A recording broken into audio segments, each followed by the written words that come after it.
Вітаю вас! Сёння нядзеля, 18 верасня. У эфіры тэлеканала «Віцебск» выніковая праграма «7 дзён». Мы гаворым пра самыя заўважныя падзеі мінулай сямідзёнкі. У студыі Вольга Шмаргун. Сфарміраваны новы склад парламента Беларусі. Цэнтр Выбаркам падвёў вынікі выбараў у палату прадстаўнікоў нацыянальнага сходу Беларусі. Дэпутаты в обласці абралі 8 сенатараў у Савет Рэспублікі. Сотні кветак высадзілі ў Сянно. Горад рыхтуецца да абласнога свята працаўнікоў вёскі дажынкі 2016.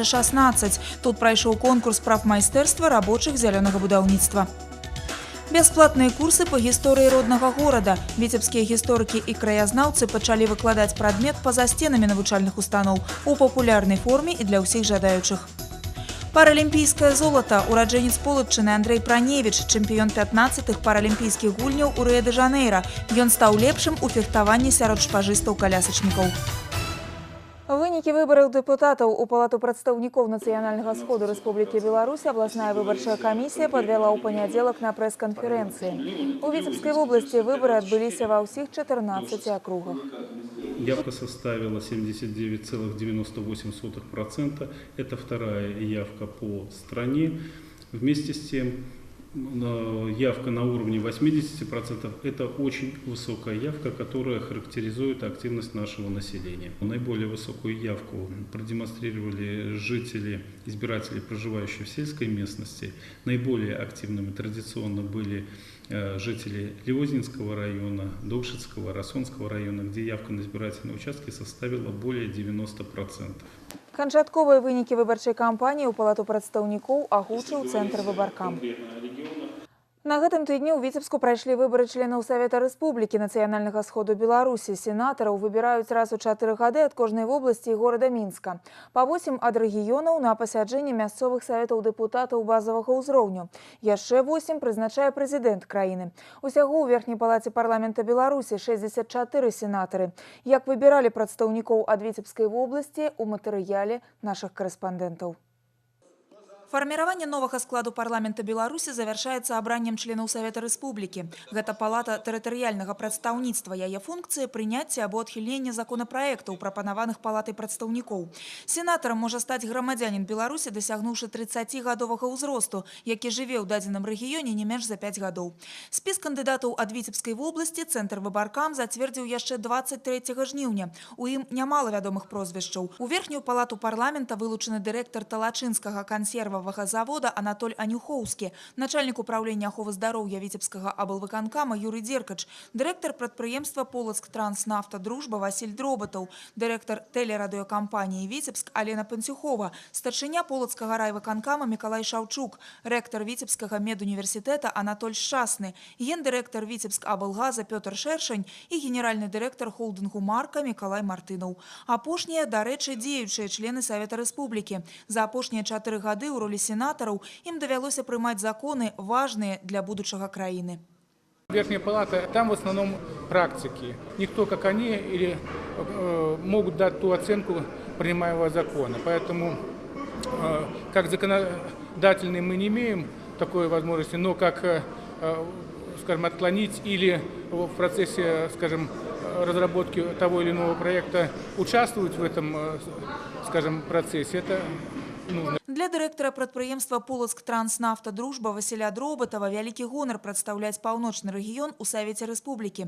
Ён разумее складанасць і адказнасць тых задач, якія давядзецца вырашаць сенатарам. Як прамысловец у прыярытэт ставіць прыцягненне інвестыцый, укараненне навейшых тэхналогій і развіццё кадравага патэнцыялу. К сожалению, есть определенные нормативные правовые документы, которые слишком загнали нас в такие рамки, которые не дают возможность самостоятельно принимать решения, а строго действуют по тем инструкциям, которые существуют. Это касается и инвестиций, это касается и налогообложения, и повышения уровня заработной платы. Поэтому все эти направления, я не говорю, что надо в корне пересматривать нормативно-правовую базу, но вносить те или иные корректировки необходимо. Усе кандидаты ў члены Совета Республики представили свою программу. Голосование депутатов мясцовых советов базового ўзроўню было тайным. Абраным лічыцца кандидат, что атрымаў больш за полову голосов депутатов. У Витебской области депутаты выказали довер усім 8 будущим сенаторам. И мы должны действительно, объединившись, и власть, и вновь избранные депутаты, и сенаторы, не забывать самое главное, то, что мы людям и обещали, улучшить уровень жизни. То, что каждый будет заниматься, безусловно, своей профессиональной деятельностью, депутатский корпус, сенаторы и так далее, но мы все обещали народу, что мы сделаем каждый для того или другого региона жизнь лучше. Вынікі выбораў у Совет Республики Центр Выбаркам падвядзе не пазней за 30 верасня. Вольга Шмаргун, Александр Рындзін, Навіны, Витебск. Международные назиральники отзначили высокий уровень организации голосования и спокойную обстановку на выборах у Палату представников Национального сходу Беларуси.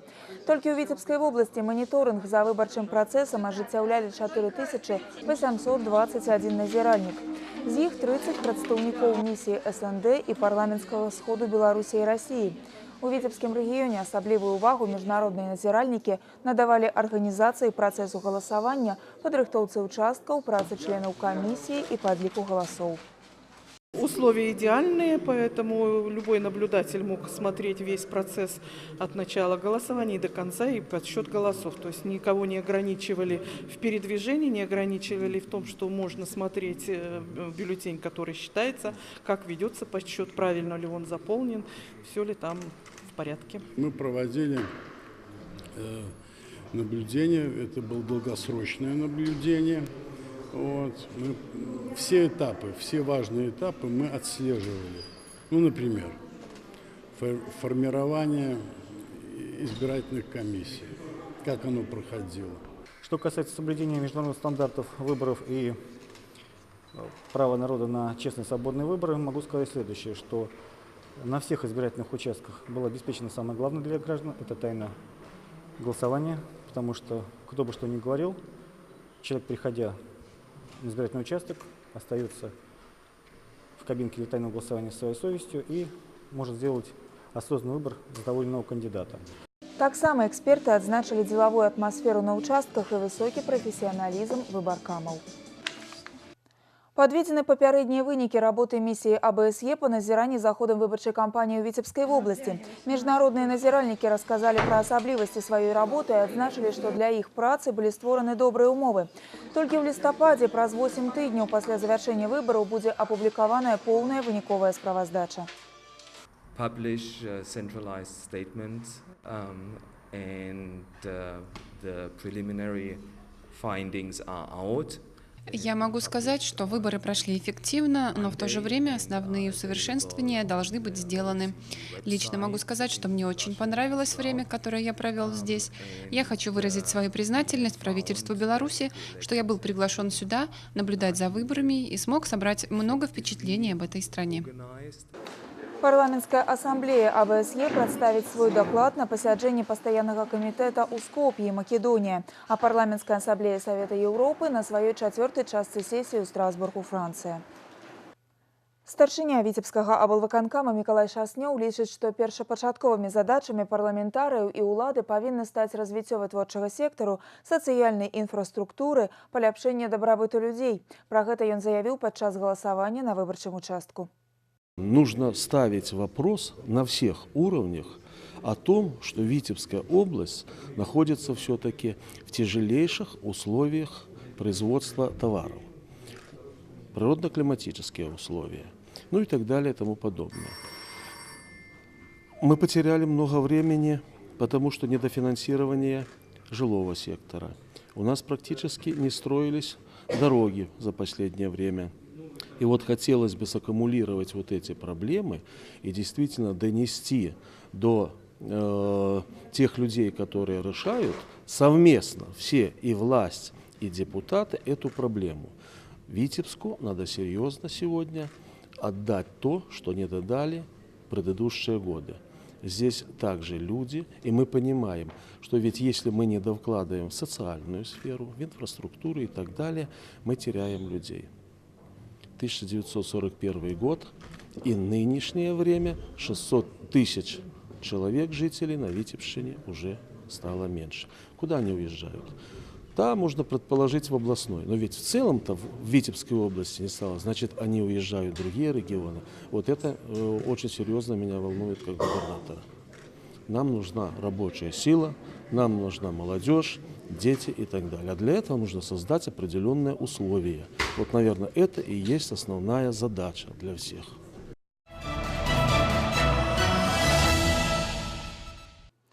Витебская бізнес-асацыяцыя рэалізуе праект у дапамогу прыватнаму бізнесу па міжнародным гранце, сума якога $12 000.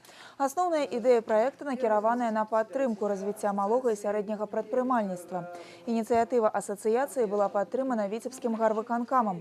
Асноўная задача ахапіць мерапрыемствамі праекта не толькі членаў асацыяцыі, але і ўсіх жадаючых суб'ектаў малога і сярэдняга бізнесу.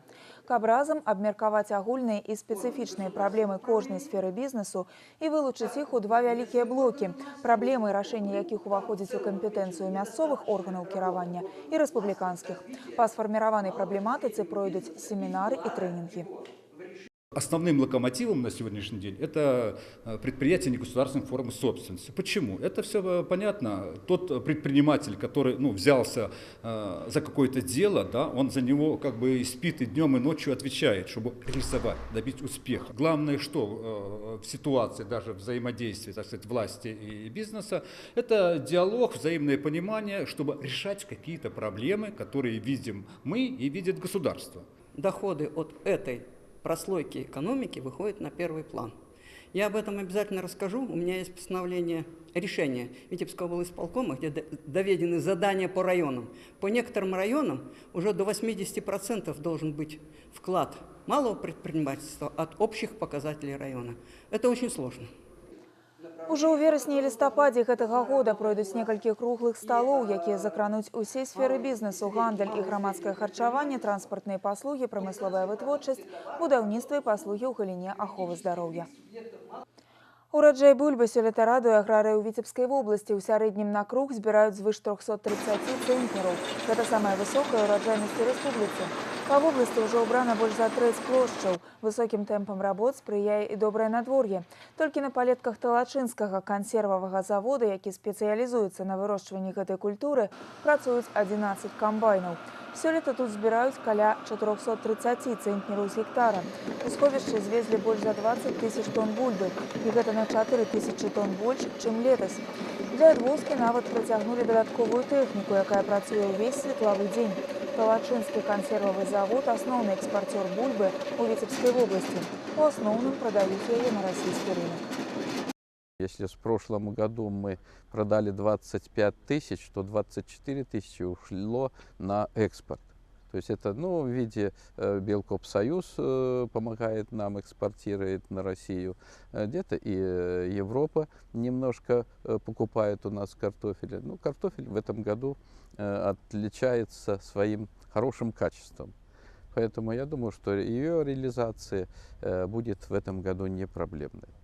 У вобласці паралельна вядзецца уборка гародніны. У асноўным гэта морква і буракі. Пакуль убрана каля 20% плошчаў, у сховішчы звезлі каля 3000 тонн вітаміннай прадукцыі. Ураджайнасць у сярэднім складае 330 цэнтнераў з гектара.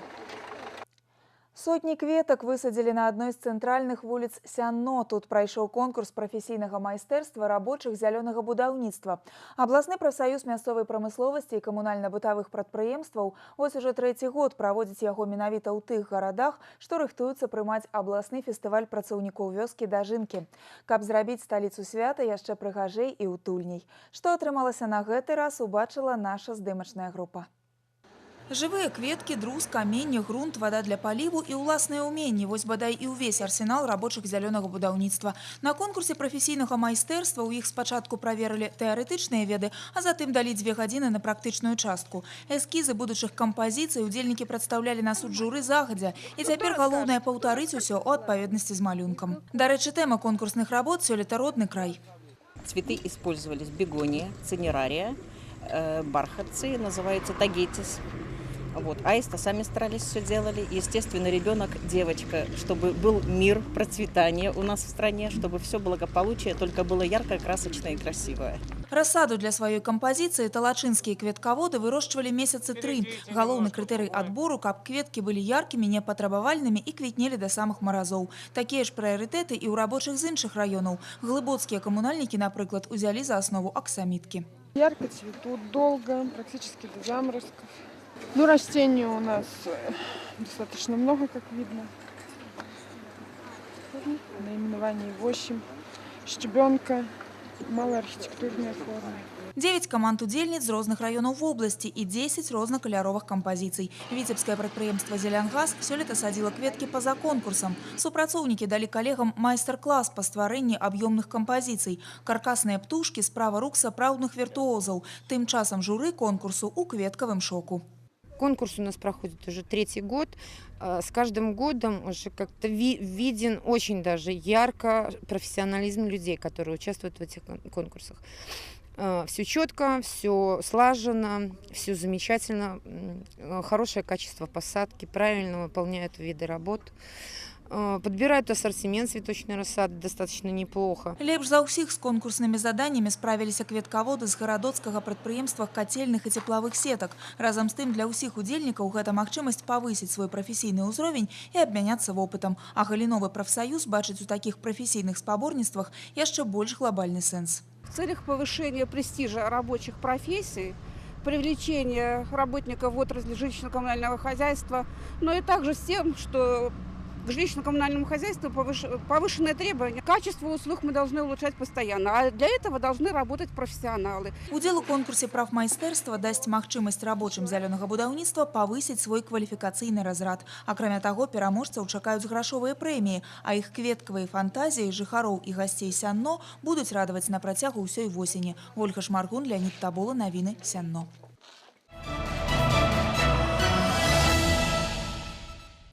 Жыхарка Віцебска праз 73 гады атрымала баявую ўзнагароду бацькі. Фронтавік Фёдор Ючанкоў нарадзіўся ў Пензенскай вобласці Расійскай Федэрацыі. У 41-м пайшоў на вайну. У складзе ўкраінскага фронту прымаў удзел у аперацыі па вызваленні Румыніі і ў баях за Будапешт. Пасля Вялікай Айчыннай з сям'ёй жылі ў Бішкеку, а ў 90-х пераехалі ў Віцебск. Фёдор Гаўрылавіч пайшоў з жыцця 16 гадоў таму, а ордэна Чырвонай зоркі за мужнасць і гераізм у бітве за Днепр пры жыцці так і не ўбачыў. Дакументы за высокую ўзнагароду дачцэ героя ўручылі прадстаўнікі посольства России. Говорила, мы знали, что у него 3 ордена, что он 1 не получил. Но в то время это было как-то... Фронтовиков много, все были заслуженные, как-то так строили мирную жизнь, и никто уже внимания не обращал, у кого сколько орденов.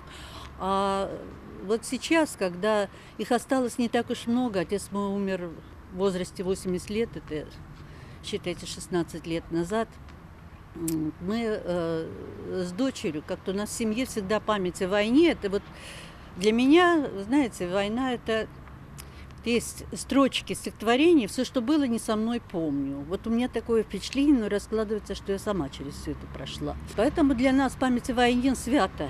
И для моей дочери, и, слава богу, для моего внука. И вот дочь в прошлом, позапрошлом году она участвовала в этом движении «Бессмертный полк» в России, оно очень популярно, вы знаете, с портретом деда. Вот мой отец. Мы искали его тоже по архивным документам. Ну и попутно дочь вот через сайт «Подвиг народа» вот нашла архивные справки в Министерстве обороны о его наградах, все его описания подвигов там прислали, оригинальные документы, которые писал этот командир полка. Родныя Фёдора Ючанкова упэўненыя, пакуль будуць працаваць пошукаўцы, знойдзецца яшчэ не адзін медаль, і мы даведаемся яшчэ шмат імёнаў герояў вайны. Сёння на тэрыторыі Віцебскай вобласці знаходзіцца 1239 воінскіх могілак, дзе пахаваныя больш за 390 000 салдат. На жаль, каля 206 000 з іх пакуль невядомыя. Славутаму беларускаму мастаку, заслужанаму дзеячу мастацтва, у ветэрану Вялікай Адчыннай вайны, усімі любімаму і паважанаму Александру Александровичу Салаўёву споўнілася 90 гадоў. Яго лічаць першым у Віцебску мастаком-авангардыстам. Сан Саныч, так завуць яго шматлікія сябры, не дзеляць на жанры і накірункі выяўленчае мастацтва, а проста імкнецца яму служыць. Тацяна Івановская аб самым адданым мастацтву майстры. С приездом Александра Соловьева у Витебск у сярэдзіне 60-х гадоў мінулага стагоддзя в горадзе зарадзілася авангарднае мастацтва. Светаадчуванне мастака, яго інтэлект і проста чалавечае абаянне дазволілі згуртаваць вакол сябе маладых мастакоў і паўплываць на культурное асяроддзе. Все были фактически его учениками. И если бы не было Сан Саныча Соловьева, я не знаю, что было бы в Витебске, в каком бы виде мы были сейчас. А так Витебск все-таки это как бы не последняя школа, не последний город в Беларуси. И художники здесь на голову выше. Кроме того, что он замечательный художник, он как бы символ художника. Он весь художник, от макушки до пятки. И остается все время в таком определенном положении, много-много-много лет не меняясь. Повторюсь еще, гений просто. Потому что, понимаете, таких эрудированных художников, таких, как сказать, высокообразованных в искусстве, да, это редкость. Таких мало. У савецкі час жывапіс Салаўёва быў раўназначны учынку. Выстаўляцца яму не давалі. І тады свой талент ён бліскуча увасобіў у шматлікіх сцэнаграфіях да спектакляў коласаўскага тэатра. Часам стаў яго галоўным мастаком. На Салаўёва ішлі. Яго наватарскія прыёмы апярэджвалі час, цалкам раскрывалі фабулу пастановак, характар персанажаў, іх сутнасць. Аднак кожны спектакль даваўся, як гаворыць, крывёю. Зноў і зноў мастаку прыходзілася даказваць швачкам, рэжысёрам, асабліва актрысам. Каждая актриса хочет, чтобы она выглядела королевой, хотя и надо быть это там, уборщицей и прочее. Всегда это было очень сложно. Ну, почему? С Маркиной я находил общий язык, потому что она была умная женщина, и с ней можно было разговаривать. Он докладно задавал эмоцию спектакля. Вот, так сказать, у своих эскизах до спектакля, и он задавал то, яким повинен быть, куды повинен рухаться спектакль. Это вельми важно для адчування, тым больше, так сказать, актеры люди эмоциональные, и в первую чергу не праз мозги достукаться можно, а праз душу, праз сердце, и он это робил. Творы Александра Салаўёва заўсёды пераканаўчыя і вельмі пранізлівыя, асабліва ў адносінах тэмы Вялікай Адчыннай вайны. Тут яму няма роўных. Ён не толькі яе перажыў. Вайна зацвердзіла яго жаданне знайсці сабе як творцу, служыць мастацтву. Толькі яно заўсёды было для Салаўёва вызначальным. Я просто чувствую, что я на пороге каких-то открытий, я только пришел к чему-то и должен вступить куда-то дальше. Поэтому здесь я вроде еще ничего не достиг, и мне хочется только это сделать первый шаг. Да юбілею майстра адразу некалькі музеяў Віцебска палічылі за гонар прадставіць работы Александра Салаўёва. Першая прэзентацыя адбылася ў Цэнтры сучаснага мастацтва. Сёння, непасрэдна ў дзень нараджэння мастака, юбілейная выстава адкрываецца ў Віцебскім мастацкім музеі. На змену дзвюх юбілейных выстаў ужо набліжаецца новы графічны праект. Хутка мы з ім зможам пазнаёміцца. Выдатны майстар, паважаны Сан Саныч, не перастае здзіўляць. Быццам пра яго казаў Франц Кафка. Хто змог зберагчы здольнасць бачыць цудоўнае, той ніколі не стане старым. Тацяна Івановская, Дмітрый Котаў, Сергей Котаў, навіны Віцебска. Дзень бібліятэк адзначылі на гэтым тыдні ў Беларусі. З гэтай нагоды разнастайныя культурныя праграмы і акцыі падрыхтавалі бібліятэкі па ўсёй вобласці. Для чытачоў шэраг прэзентацый, мастацкіх і кніжных выстаў, тэатралізаваных імпрэз, творчых сустрэч і юбілейная 5-я біблія-ноч. Мерапрыемствы расцягнуліся на цэлы тыдзень бібліятэк. Хто сёння ходзіць у чытальную залу і як жыве ў камп'ютарны век Віцебская абласная бібліятэка, высвятляла Юлія Устінова. Бібліятэка сёння гэта не толькі велізарны фонд друкаваных матэрыялаў, а і мноства сучасных крыніц інфармацыі, электронныя кнігі, інтэрактыўныя праекты, цікавыя людзям рознага ўзросту. Зараз рэсурсамі бібліятэкі можна скарыстацца нават седзячы дома на канапе. Расце колькасць віртуальных наведванняў на афіцыйны сайт абласной бібліятэкі. Карыстаюцца папулярнасцю электронны каталог, базы дадзеных, электронныя версіі друкаваных выданняў. Аднак, як бы імкліва не развіваліся камп'ютарныя тэхналогіі, яны ніколі поўнасцю не заменяць кнігу. Самым папулярным у Віцебскай абласной бібліятэцы застаецца аддзел абанемента. Сюды прыходзяць па 200 чытачоў штодзень. Самыя актыўныя з іх людзі сталага ўзросту, чытацкі стаж у яких вымяраецца не одним десятигоддзям. В библиотеке хожу уже 62 года. Еще до школы начала. Читаю все. Чтение для меня – это жизнь. Это честно скажу. Все остальное я делаю, потому что надо, а это для удовольствия. Книги для меня – это и чтение, и отдых, и какая-то разрядка где-то когда-то от всяческих стрессовых ситуаций. Просто удовольствие очень большое. У бібліятэцы многа моладзі, старшакласнікі, студэнты ВНУ. Новае пакаленне чытае класічную літаратуру, гістарычныя раманы, усур'ёз цікавіцца псіхалогіяй і філасофіяй. Зараз бібліятэкары адзначаюць чытацкі бум на рэмарка, а на апошнія выдавецкія навінкі нават існуе чарга. Чтобы идти в ногу со временем, чтобы к нам не зарастал народный тропа, чтобы наши читатели были довольны нашей работой, чтобы они к нам шли с удовольствием. Мы, конечно же, стараемся следить за литературой сегодняшнего дня, то есть за той литературой, которая издается в издательствах российских, зарубежных и наших белорусских. У фондзе Віцебскай абласной бібліятэкі больш за 700 тысяч выданняў. Сярод іх каля 2000 арыгінальных і каштоўных. Гэта і рэдкія паасобнікі канца 19-го, пачатку 20-го стагоддзяў і кнігі-мініяцюры. Тыя, хто захапляецца нямецкай мовай, добра ведаюць утульную сучасную залу нямецкай літаратуры, якая цесна супрацоўнічае з інстытутам імя Гёте. Кроме того, что все материалы, которые наш зал предоставляет пользователям, можно брать на дом бесплатно на сроки до 4 недель. Мы еще и проводим различные мероприятия. Естественно, все они проходят на немецком языке. Это различные творческие мастерские, это конкурсы, это мероприятия для летних лингвистических лагерей. Па выхадных тут збіраюцца удзельнікі клуба, каб размаўляць па-нямецку, цікавы з карысцю бавіць час. Дарэчы, толькі да 30 верасня ў абласной бібліятэцы знаходзіцца унікальны праект інстытута імя Гёте – інтэрактыўная пазнавальная выстава «Экамысленне. Вучымся ў прыроды». Сегодня библиотека ищет свое место в социуме, в обществе. И сегодня она стала, наверное, региональным и социокультурным центром, центром, где проходят встречи с писателями, поэтами, художниками, где проходят презентации книг, встречи с интересными людьми. Не толькі ў святы, кожны дзень бібліятэка дорыць цікавыя сустрэчы з кнігай і радасць новых адкрыццяў. Юлія Устінова, Кірыл Кайсберг, навіны, Віцебск. Упершыню ў Беларусь прыехала вядомая нямецкая пісьменніца, лаўрэат прэміі міру імя Густава Хайнемана Ганна Кушнарова. У Віцебскай абласной бібліятэцы прайшла літаратурная сустрэча з аўтарам кніг для дзяцей і моладзі.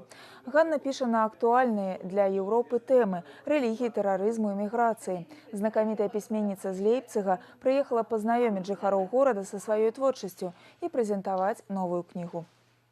Ja, also ich freue mich sehr, dass ich... Только что пересекла границу вашей страны, и я очень рада приглашению в Беларусь, приглашаю возможности выступить в вашей библиотеке. Я надеюсь, что тема моей книги заинтересует и белорусского читателя, и поэтому успехом мероприятия буду считать много вопросов и интересная дискуссия, после которой слушатели смогут взять что-то с собой домой. Віцебск стаў першым горадам Беларусі, які пачуў аўтарскія чытанні замежнай госці. Пасля паўночнай сталіцы Ганна Кушнарова наведала Гродна і вярнулася на радзіму. Рэальная і папулярная гісторыя роднага горада. Бясплатныя курсы для ўсіх жадаючых адкрыліся ў Віцебску. Гісторыкі і навукоўцы Віцебскага дзяржуніверсітэта вырашылі сухія гістарычныя факты выкласці ў незвычайнай форме. Першую лекцыю прысвяцілі балцкаму перыяду. Сярод слухачоў курсаў была і наша здымачная група.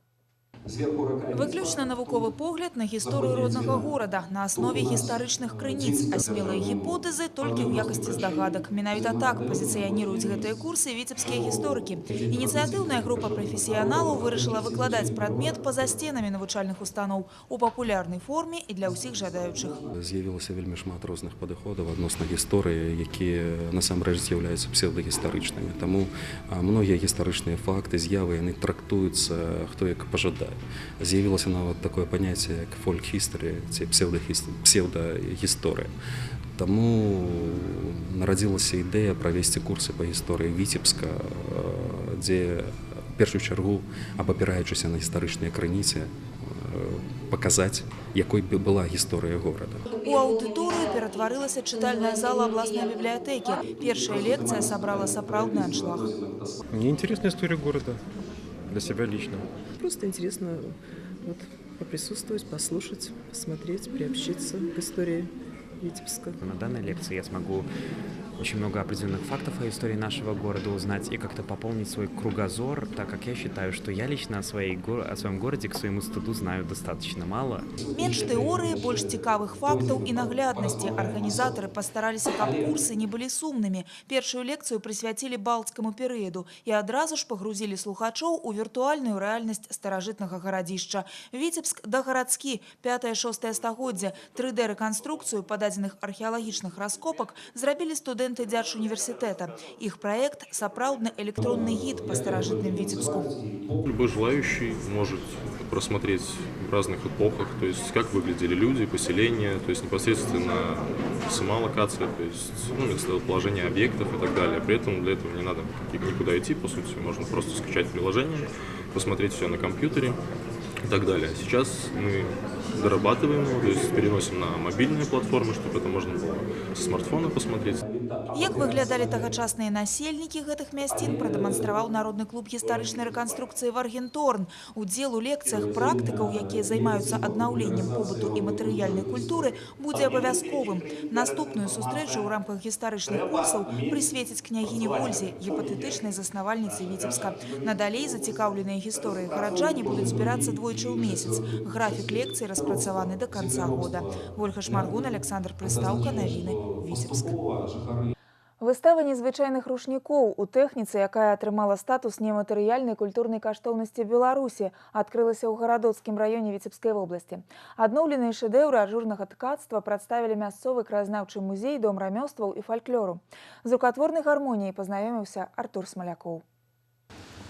Калісьці гэтыя атрыбуты беларускіх абрадаў і свят можна было знайсці ў кожнай сялянскай хаце. Сёння толькі ў музеях. У гарадоцкім краязнаўчым захоўваецца больш за 100 унікальных вырабаў з векавой гісторыяй. Некаторыя знаходзілі ў раённых экспедыцыях, іншыя прыносілі мясцовыя жыхары. В фондах нашего музея на сегодняшний день собрано более 100 рушников, самотканых рушников, которые изготовлены в конце 19-го, первой половине 20 веков. Особо выделяются изделия, изготовленные в технике ажурного ткачества. В фондах музея хранится 18 рушников, изготовленных в этой технике, 5 скатертей и 2 занавеса.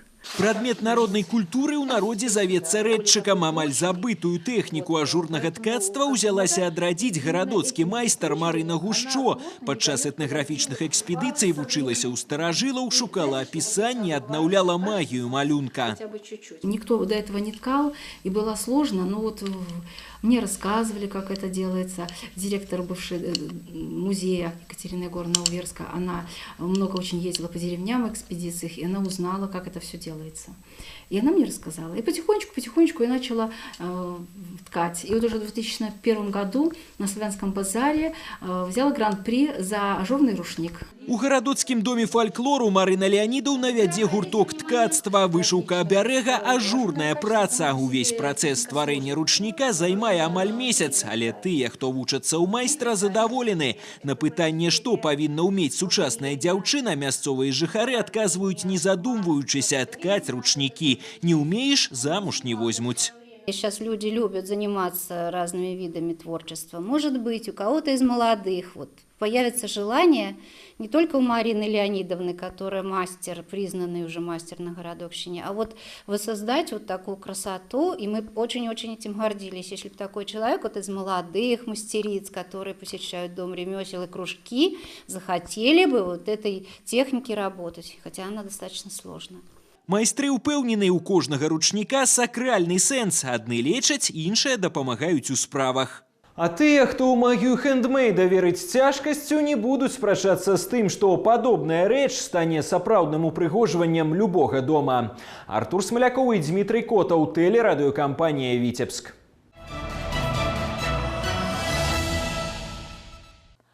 Пра дарожна-транспартнае здарэнне ў Віцебску, калі не падзялілі дарогу два магутныя мазы, мы расказвалі ў нашых выпусках навін. Нагадаем, 1 верасня на мосце Блохіна 20-тонны аўтамабіль МАЗ, які перавозіў збожжа, сутыкнуўся з 10-тонным мазам зломам каляровых металаў. Апошні перакуліўся, на праезжую частку высыпаліся металлічныя вырабы і разлілося дызельнае паліва. Двигаясь я по своему среднему ряду, с правой стороны меня обгоняла машина и прижимала так, что я должен был ее цеплять. Но я притормозил, его пропустил. А потом, как говорится, просто хотел его троху подучить. Естественно, я его подрезал и притормозил. Но машина его вооруженная, тяжелая, он меня тарил. Вот, машину развернула, жена и опрокинулась. Понятно. В общем, скажу всем водителям, но не поступать так, как я поступил. Пропустил его, бог с ним.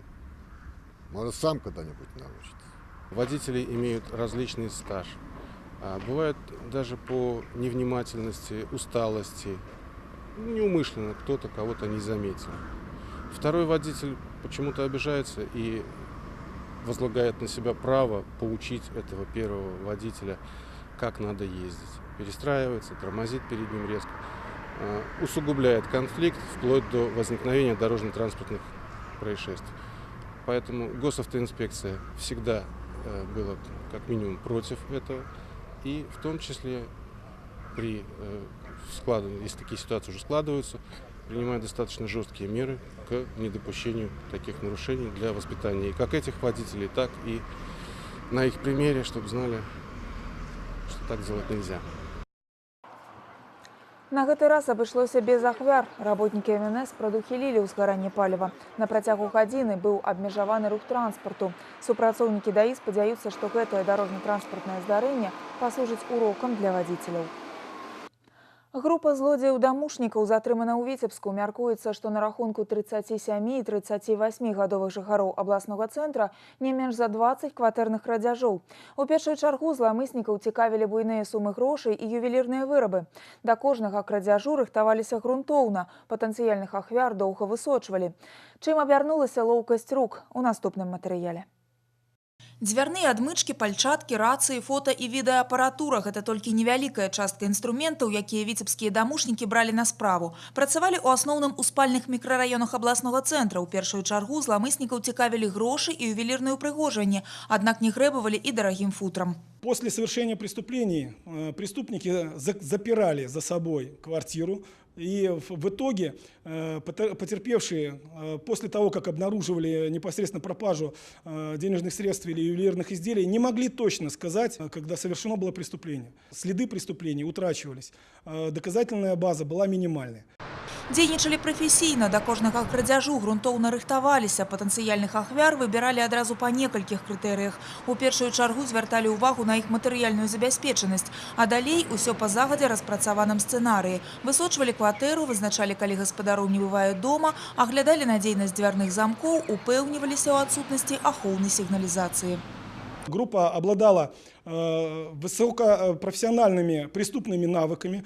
Особенностью специализации являлось вскрытие именно дверных замков с плоскими ключами, которые сейчас в настоящее время особенно распространены во всех металлических входных дверях квартир, тамбуров, подъездов. Суммы похищенного в эквиваленте составляли от 5 до 20 тысяч долларов США.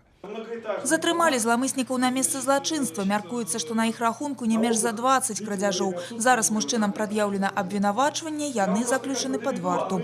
В настоящее время следователями управления устанавливается причастность двух обвиняемых лиц к совершению аналогичных нераскрытых квартирных краж, которые были совершены в период времени с конца 2015 года по август 2016 года.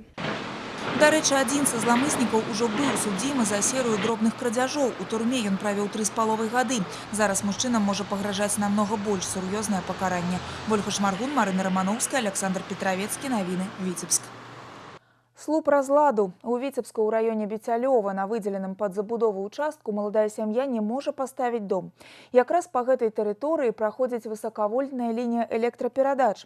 Амаль год уладальнікі участка вядуць перапіску з чыноўнікамі, аднак слуп застаецца на месцы. У праблеме разбіралася наш корэспандэнт Настасья Броўка. На вуліцы Прасторнай у Віцебску месца не хапае. Менавіта там маладая сям'я Раманенкавых год таму атрымала участак зямлі пад забудову. Але прыемныя клопаты па высабленні дома мары ў рэальнасць уперліся ў слуп. Замест бетонных работ і паходу на будаўнічы рынок, перапіска з чыноўнікамі і хаджэнне па кабінетах. Вот это вот мой участок, и вот этот участок, вот из-за вот этого вот столба я не могу начать строиться, потому что он стоит ровно посреди участка. И у меня только 2 маленьких уголка, где я могу поставить собаке будку. Как бы строиться здесь вообще нельзя, потому что линия высоковольтная.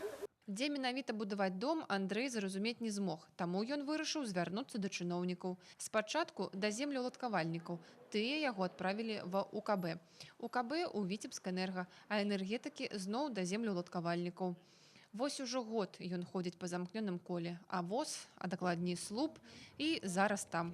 Сначала мы обратились к Гипрозему, который снимал этот участок, давал нам границы и сказал, что вот эта высоковольтная линия подлежит сносу. Потом обратились в управление капитального строительства. Нам сказали, что это за пределами их компетенции. Посоветовали обратиться в Витебскэнерго. В Витебскэнерго мы обратились, они отправили, получается, в районные вот этот электросети. А районные электросети сказали, что этот участок питает все Бетелёво, весь поселок. Как бы они не имеют права его сносить. Не знаю, кому верить. Гипрозем сказал одно, там другое, тут вообще за пределами. А вось аддзел архітэктуры і горадабудаўніцтва Віцебскага гарвыканкама, дзе ўзгаднялі план забудовы, у будучыню глядзіць з аптымізмам. У практыцы Андрэя Макеева, галоўнага архітэктара, такія праблемы сустракаліся і раней. Чыноўнік абяцае вырашыць пытанне мірна і па магчымасці хутка. Надо собирать все заинтересованные службы, собирать заявителя, разговаривать с ним, на что он готов, готов ли он ждать, пока будет финансирование данного проекта, потому что на сегодняшний день выполняется корректировка проекта Бетелёва детального плана. Как я понимаю, в следующем году будет уже выполняться сам проект, выполняться по выносу этих сетей. Все будет зависеть от того, когда будет это заложено в бюджет. То есть на сегодняшний день четких дат ему дать никто не может. Выходзіць, што няма не толькі канкрэтных дат, але і дакладных планаў забудовы мікрараёна. Затое ў справаздачах усё добра. Участкі размеркавалі, індывідуальнае будаўніцтва вядзецца, а маладой сям'і застаецца толькі чакаць канчатковага зацвярджэння плана забудовы. Калі гэты гора-слуп будзе патрэбен энергетыкам, участак забяруць і наўзамен дадуць іншы. Калі энергетыкі абыдуцца без слупа, то прыйдзецца чакаць грошай з бюджэту, каб яго знеслі і зрабілі новую лінію электраперадач. І пакуль Андрэй Раманенкаў паказвае праект свайго дома, суседзі рыхтуюцца да наваселля. Настасья Броўка, Кірыл Кайсберг, Навіны, Віцебск.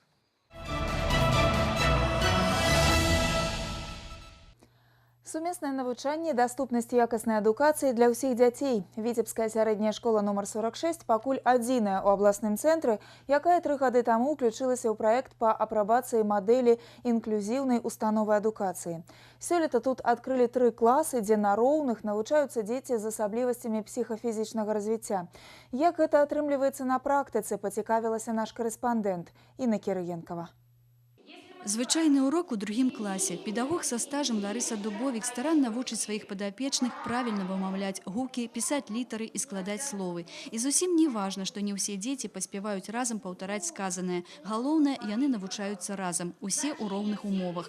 Каму цяжэй даецца вучоба, таму дапамагае дэфектолог. Яго прысутнасць на занятках у інклюзіўным класе абавязковая. Паколькі толькі сумеснымі намаганнямі можна ўцягнуць усіх дзяцей, незалежна ад іх магчымасцяў і ўзроўню развіцця ў агульнаадукацыйны працэс і дабівацца вынікаў. Иногда бывает очень тяжело, потому что дети разные бывают и с такими особенностями, что другой раз с ними даже родители не справляются. Но берешь в кулак себя, да, где-то включаешь, видимо, свои какие-то человеческие качества, аспекты. Я вообще очень коммуникабельный человек, стараюсь как-то самообразовываться, самосовершенствоваться, очень много всего интересного. Люблю познавать о природе, о жизни, о людях интересных. Поэтому, наверное, вот этот вот опыт мне, наверное, дает вот эти силы. Педагоги обычные, педагогический состав у нас готов к принятию этого инклюзивного образования, потому что, в принципе, оно должно пройти все этапы. Вначале, конечно, это были сомнения, не может такого быть. Следующий этап. А вдруг это хорошо? Ну и сейчас мы на том этапе, когда это должно быть, это есть, и это существует. Умовы для навучання такіх дзяцей у школе былі створаны спачатку яе заснавання. Пантусы для інвалідаў-калясачнікаў, ліфт. Бацькам не абавязкова суправаджаць дзіця з парушэннямі апорна-рухальнага апарату. Ну вот если бы мамы примерно не было в этой девочке, я бы сопровождала ее по каждому этажу, заводила бы в класс. Ну вот так вот, чтобы не оставлять их без внимания. У сваёй практыцы педагогі актыўна задзейнічаюць вопыт інтэгрыраванага навучання. Кабінеты аснашчаны спецыяльным абсталяваннем, якое выкарыстоўваюць пры навучанні дзяцей з парушэннямі зроку, слыху і маўлення. Зона индивидуальной работы, которая используется для детей для постановки звуков именно. Зона групповой работы, подгрупповой. То есть это как весь класс может заниматься, так и, например, 2-3 ребенка. Дальше у нас есть сенсорная зона, да, у нас начинает, то есть ребенок на перемене, либо на коррекционном занятии, он вполне может пойти и развивать свои сенсорные операции. Што ж тычыцца праграмнага забеспячэння, то вучэбныя планы, метадычныя дапаможнікі педагогі распрацоўваюць самі, ахвотна пераймаюць вопыт замежных специалистов, делятся своими набытками с коллегами іншых регионов. Участвуем сейчас в составлении пособия, международного пособия, где мы делимся опытом своей работы в этом направлении. Вот, кстати, книга должна выйти где-то в конце сентября. Педагоги перакананы, што ў сучасных умовах інклюзіўная мадэль адукацыі цалкам апраўдвае сябе. За ёй будучае. Інна Кірыенкова, Ян Пчэльнікаў, навіны Віцебск. Адносіны да свайго здароўя, здаровага ладу жыцця закладваюцца з самага ранняга дзяцінства. Першая роля ў гэтым адводзіцца бацькам, потым далучаюцца выхавацелі дзіцячых садкоў, настаўнікі школ. Прафілактыкай і захаваннем здароўя дзяцей займаюцца медпункты дашкольных і школьных устаноў. Тэму працягвае Святлана Макаева. Дарогу да алімпійскіх медалёў пачынаюць тут, лічаць работнікі дзіцячага садка пад ласкавай назвай «Буслік», што ў мікрараёне Білева і робяць для гэтага нямала. Заняткі накіраваны на каардынацыю вестыбулярнага апарата дзяцей, развіццё моцы мышцаў, выхоўваюць вынослівасць і фарміруюць дакладнасць руху. Мерапрыемства праводзіцца пад назіраннем урачоў. Медыцынскі пункт мае добра аснашчаную базу, спецыялісты гатовы аказаць неабходную дапамогу выхаванцу ў выпадку недамагання. У нас имеется 2 палаты изолятора на 4 места, куда мы можем поместить заболевшего ребенка до прихода родителей и обеспечить им необходимую медицинскую помощь и пересмотр. Калі Бусліку рыхтуюць дарогу да алімпійскіх медалёў, то на базе США нумар 45 даўно дзейнічае цудоўная зала батута. Тут сваю спартыўную моц набыў залаты прызёр алімпіяды ў Рыо-де-Жанэйра Владзіслаў Ганчароў. Урокі фізкультуры, спартыўныя секцыі – неад'емная частка школьнага працэсу. Стан здароўя вучняў пад пільнай увагай медыкаў. Школьнікі ведаюць, куды звярнуцца за першай дапамогай і дзе яе атрымаць. Бывают и серьезные случаи. В таких случаях мы обязательно информируем родителей, звоним им по телефону, вызываем скорую помощь, ну и направляем к нужным специалистам. Галоўная ўвага спецыялістаў медпунктаў накіравана на садзейнічанне здароваму ладу жыцця. Медыкі праводзяць прафілактычныя агляды дзяцей, сочаць за своечасовасцю правядзення прышчэпак. Такие заболевания, как корь, коревая краснуха, скарлатина, паротит не встречаются в дошкольных учреждениях. Да и грипп пошел на уменьшение. Если 5 лет прививалось только 15% детского населения, сегодня прививается 41%, а по Республике Беларусь 40%. Усе медыцынскія пункты дошкольных і школьных устаноў адпавядаюць санітарным нормам, маюць неабходныя ліцэнзіі, Галоўнае, там працуе высокапрафесійны штат. Создать здоровье-сберегающую среду в учреждении образования. Вот задача медиков учреждения образования совместно с Центром гигиены, совместно с администрацией учреждения образования создать такую здоровую среду. Сёння ў вобласці 946 устаноў адукацыі, у якіх займаюцца больш за 111 тысяч вучняў. Сярод іх звыш з 12,5 тысяч першакласнікаў. Захаванне здароўя дзяцей, інвестыцыі ў будучае. Светлана Макаева, Дмітрый Котаў, навіны Віцебск. Незвычайны урок фізкультуры прайшоў у 40-й школе абласнога цэнтра. Азы футбольнага майстэрства, прыёмы і навыкі валодання мячом для першакласнікаў паказалі ігракі і трэнеры футбольнага клуба «Віцебск». У падарунак яны прынеслі скураныя мячы, футболкі і памятныя сувеніры. Як у футбол гулялі дзеці і дарослыя, у рэпартажы Сергея Мисурагіна. Аздараўленчыя лагеры, школы, дзіцячыя дамы. За апошнія некалькі гадоў ігракі футбольнага клуба «Віцебск» сталі жаданымі гасцямі для сотняў юных жыхароў абласнога цэнтра. Дабрачыннасць для іх стала звыклай з'явай. А яшчэ сустрэчы з маладым пакаленнем даюць магчымасць майстрам скуранога мяча з маленства далучаць дзяцей да заняткаў футболам. Для того, чтобы сыграть футбол, нужен футбольный мяч. Не надо огромных сооружений, не надо грандиозных проектов. Нужна лужайка и мяч. Так вот, чтобы первый шаг сделать в сторону игры, в сторону подвижной игры, здорового образа жизни. Вот этот шаг мы и помогаем им сделать, подарив эти футбольные мячи. Позицию тренера падтрымліваюць і самыя вопытныя ігракі каманды. За сваю працяглую спартыўную кар'еру Сергей Виноградов десяткі разоў даваў майстар-класы для падлеткаў. Лічыць гэта самым дзейсным способом заразить детей популярной гульнёй. Посмотрите вот на детей, как они рады, когда к ним приходит команда, даже вот команда мастеров. И почему нет? И это способствует развитию футбола и в городе, и в той же школе. Сейчас несколько ребят придут в секцию. Кто знает, может, из них вырастут будущие футболисты. ФК Витебской сборной Беларуси. Футболисты показали першаклассникам, что можно рабіць з мячамі. Весці, набіваць, жангліраваць. І ўсё гэта з непадробнай лёгкасцю і вытанчанасцю. Хутка і дзеці ўключыліся ў гульню.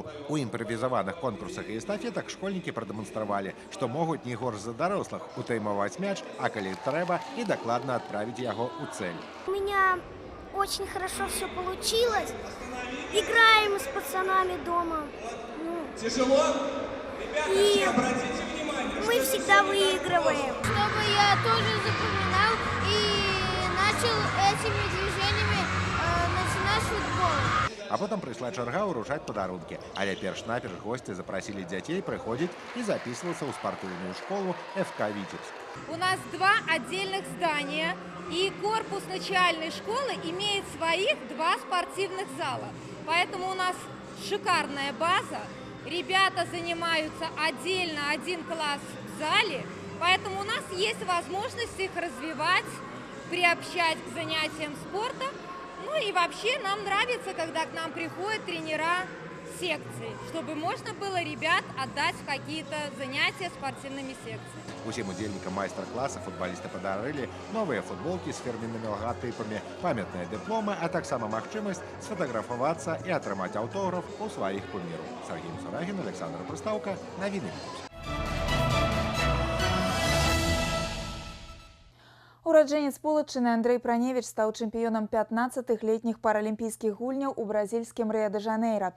У спаборніцтвах па фехтаванні сярод шпажыстаў-калясачнікаў наш зямляк на шляху да алімпійскага золата узяў верх над Алі Амарам з Ірака. Нашы карэспандэнты даведаліся, як рыхтаваўся паралімпіец і як яго перамогу святкуюць на радзіме.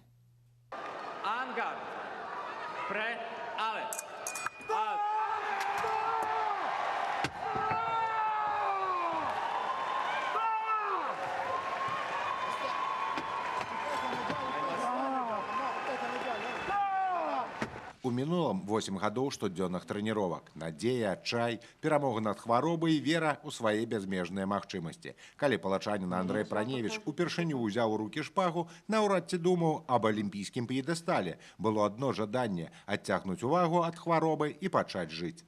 15 лет был такой период, что непонятно что. Ну, пока там школа, надомное обучение как-то еще все было нормально. А после школы непонятно, что, чем заниматься и что делать. решил фехтованием. Я сначала как-то, согласна была на все, думала, лишь бы занимался. А потом уже смотрю, пошли какие тут местные сначала соревнования начал выигрывать. На рахунку спортсмена золото чемпионату Европы 2014 года, бронза на сусветном першинстве у 2015. На Олимпиаде Андрей выступал упершыню. Батькам обещал вернуться з Рио с медалем. Вот мы дождались, уже видели всю картинку, как бой проходил. Переживали. И руками стучали, и плакали, и смеялись. Очень волнительно было смотреть на это, очень. Переживали за спортсмены и сябры по шпазе. До речи, менавіта полацкія атлеты складаюць костяк национальной сборной по фехтованию на колясках. И усе яны выхованцы одного тренера Семена Сушчана. Огромная заслуга в победе Андрея – это заслуга Семена Ефимовича. Да? Не было бы его, не было бы и олимпийского чемпиона у нас сейчас, и не было бы этого интервью. Конечно, Семен Ефимович начинал все это, Семен Ефимович вложил столько труда, сил, времени и средств во все, чтобы добился. Тут полностью все подготовлено и сделано, все тренажеры для подготовки спортсмена-паралимпийца. Именно все адаптировано. Конечно, зал просторный. Тренироваться сюда проезжают нават за мяжы. Это один из лепших центров падрыхтоўкі шпажыстаў-колясачнікаў у Беларуси. А там, где створаны идеальные умовы для заняткаў, ёсць падтрымка родных и близких, заўсёды лягчэй дасягнуць пастаўленай мэты. Як гэта доказаў чэмпіён 15-летних паралімпійскіх гульняў у бразильскім Рыа-де-Жанейра шпажыст Андрей Праневич. Сергей Мисурагин, Ольга Масловская, Александр Петровецкий. Новины, Полоцкий район. Па выніках выступленняў на дзвюх алімпіядах у скарбонцы спартсмена ў Віцебскай вобласці 2 залатыя медалі. Уладзіслаў Ганчароў і Андрей Праневич назаўсёды ўпісалі свае імёны ў гісторыю алімпійскага руху. А цяпер, Ольга, давай ад спраў алімпійскіх звернемся да ўнутраных спаборніцтваў. На беларускіх арэнах таксама кіпіць упартая барацьба. Футбольные команды Витебской области чакае выезд у Барысаў и Солигорск. Хоккейные дружины згуляюць у Витебскую и Новополоцку. У Раўбічах пазмагаюцца лыжнікі и биатлонисты. А традыцыйны турнір по грэка-рымскай барацьбе на прызы заслужанага майстра спорту Ігора Каныгіна, як заўсёды, прыме абласны цэнтр. Пачну агляд у храналагічнай паслядоўнасці. 22 верасня хоккейны клуб «Витебск» на домашняй арэне памерацца сіламі з «Дынамо Маладзеж». Так, у таварыскай сустрэчы нашы землякі пацярпелі паражэнне, і цяпер ёсць добры шанс узяць рэванш у саперніка. У гэты ж дзень новополоцкі «Хімік-СКА» прыме маладзёжную зборную Беларусі у 18. 24 верасня нашы землякі памяняюцца сапернікамі. І што цікава, віцебскія мядзведзі ў спарынгавай сустрэчы паспелі прайграць і хакеістам маладзёжкі. Цяпер прыйдзе пара вяртаць даўгі. Таксама ў суботу стартуе чарговы тур чэмпіянату Беларусі по футболе. Новополоцкі «Нафтан» адправіцца ў Барысаў, дзе сустрэнецца з чэмпіёнам краіны Батэ. Напярэдадні землякі ўступілі сталічным дынамаўцам. І, шчыра кажучы, шансы на роўных супрацьстаяць саперніку у новополачан мізэрныя. Футбольны клуб «Витебск» у нядзелю 25 верасня таксама на выездзе згуляе з салігорскім «Шахцёрам». У першым крузе падапечныя Сергея Ясінскага уступілі з буйным лікам 1-3. Але ўжо на працягу 7 матчаў віцебляне рэгулярна набіраюць ачкі. Гэта дае магчымасць рабіць аптымістычныя прагнозы на вынік будучай сустрэчы. А зараз да іншых відаў спорту. З 19 па 24 верасня ў Раўбічах пройдуць 2 буйныя летнія старты. На пачатку на трасу выйдуць страляючыя лыжнікі. Яны разыграюць чэмпіянат і першынство па летнім біятлоне. Пасля гэтага аналагічныя старты чакаюць лыжнікаў. Яны правядуць чэмпіянат і першынство па лыжароллерах і кросе. І завяршу спартыўны агляд домашнім стартам. 23 верасня Витебск прыме адкрыты рэспубліканскі турнір па грэка-рымскай барацьбе на прызы заслужанага майстра спорту, неаднаразовага чэмпіёна свету і Еўропы, сярэбранага прызёра алімпійскіх гульняў Ігора Каныгіна. А цяпер пра кошак, якія сталі чэмпіёнамі ў амерыканскім відзе спорту. Сергей, я нічога не пераблытала? Калі і так, то зусім крыху. Витебская команда под назвай «Рысі» упершыню ў гісторыі стала пераможцам усходняй лігі па амерыканскім футболе. У рашаючым паядынку нашы землякі з сухім лікам 20-0 абыгралі калінінградскіх бурштынавых ястрабаў. Першую аматарскую каманду па амерыканскім футболе ў абласным цэнтры арганізавалі 3 гады таму. І за гэты час віцебскія рысы дабіліся велізарнага прагрэсу. Летась нашы землякі спыніліся ў адным кроку ад запаветнай мары, а сёлета ўжо прымалі фінальную гульню ўсходняй лігі па амерыканскім футболе. В том году Кубок Витовта мы выиграли в Минске той осенью. Вот. И в полуфинале в прошлом году чемпионата Балтийской лиги мы латышам проиграли. Рижанам здесь, в Витебске. Витебские футболисты завершили отборочный турнир на первом месте и у финале, гуляючи на своей пляцовце, з'являлися безумовным фаворитом этого супрацьстаяння. Тем не менш, на початку сустрэчы хваляваліся ўсе аднолькава – и россияне, и белорусы. Борьба за титул чакалася нелегкой, бо соперники были приблизно ровные по силах. Мы приехали только за победой, настроены очень серьезно, по-боевому. Ехали мы достаточно долго, немножко заплутали, но это не сбивает настрой. Мы настраиваемся в течение всего сезона. Непосредственно перед игрой у нас есть свой обряд, своя кричалка. Тем более, ребята, я уже заряжаю их, начиная с всех игровых тренировок. Першую палову гульні рысі бесперапынна атакавалі і практычна ўвесь час знаходзіліся ў зоне соперніка. Прэсінгуючы ястаба, у віцебляне ў першай чвэрці набралі 20 ачкоў. Пасля гэтага нашы землякі крыху збавілі абароты. Камфортная перавага дазваляла віцеблянам трымаць ніці гульні ў сваіх руках і аператыўна спыняць спробы гасцей пераламаць ход паядынку. У выніку рысі упэўнена давялі матч да перамогі 20-0 і ўпершыню ў сваёй гісторыі сталі пераможцамі ўсходняй лігі па амерыканскім футболе. Сергей Мисюрагин, Кирилл Кайсберг. Навіны Витебск. Таких же упэўненых перамог на наступным тыдні жадаем і вам. Гэта была выніковая інфармацыйная праграма «7 дзён». Развітваемся ненадоўга, сустрэнемся роўна праз тыдзень. Усяго добрага.